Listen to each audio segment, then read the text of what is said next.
ব্যবসা বাণিজ্য সহ সারা দেশের আরো কিছু খবর নিয়ে একটি ডেস্ক রিপোর্ট।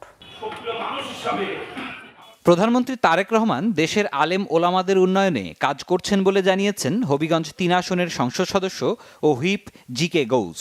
জেলা শহরে মসজিদের ইমাম ও খতিবদের সম্মানী প্রদান অনুষ্ঠানে তিনি কথা বলেন। মধ্যপ্রাচ্য সংকটে প্রবাসীদের সমস্যা সবচেয়ে অগ্রাধিকার বলে জানিয়েছেন প্রধানমন্ত্রীর পররাষ্ট্র বিষয়ক উপদেষ্টা হুমায়ুন কবির। সিলেট সার্কিট হাউসে সাংবাদিকদের প্রশ্নের জবাবে তিনি কথা বলেন। এ সময় সংসদ সদস্য ইমরান আহমেদ চৌধুরী সহ সংশ্লিষ্টরা উপস্থিত ছিলেন। সাতক্ষীরা সহ খুলনা বিভাগের ২৫টি সিট হাইজ্যাক করা হয়েছে বলে অভিযোগ করেছেন বিএনপির কেন্দ্রীয় কমিটির প্রকাশনা বিষয়ক সম্পাদক ও সাবেক এমপি হাবিবুল ইসলাম হাবিব। সাতক্ষীরা শহরে জেলা বিএনপি আয়োজিত ইফতার পূর্ব আলোচনা সভায় তিনি এ অভিযোগ করেন।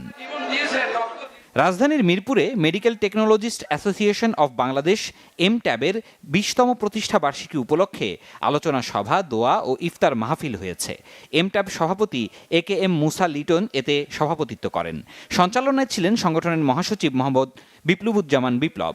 উপস্থিত ছিলেন বিএনপি চেয়ারম্যানের উপদেষ্টা কাউন্সিলের সদস্য এবং এমট্যাবের প্রধান উপদেষ্টা অধ্যাপক ডাক্তার Farhad Halim Donar, doctors association of বাংলাদেশের সভাপতি অধ্যাপক ডাক্তার হারুনুর রশিদ, মহাসচিব ডাক্তার মোহাম্মদ জহিরুল ইসলাম শাকিল সহ সংশ্লিষ্টরা।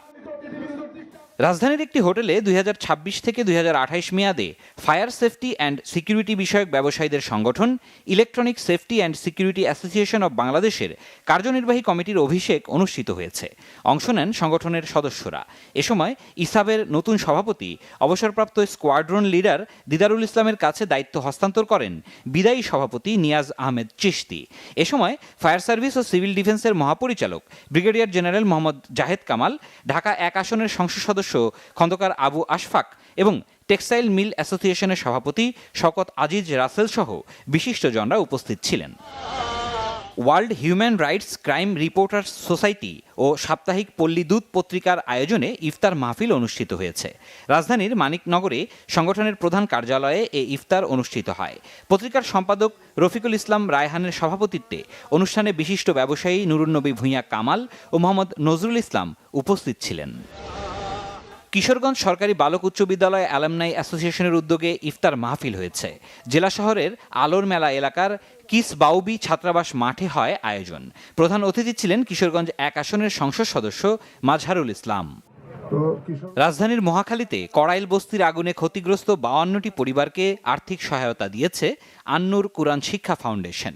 আয়োজনে প্রধান অতিথি ছিলেন মধ্যবাড্ডার মিফতাহুল উলুম মাদ্রাসার মুফতি মাওলানা আব্দুল মজিদ। সিরাজুম মনির শুভ, বাংলা ভিশন, নিউজ ডেস্ক।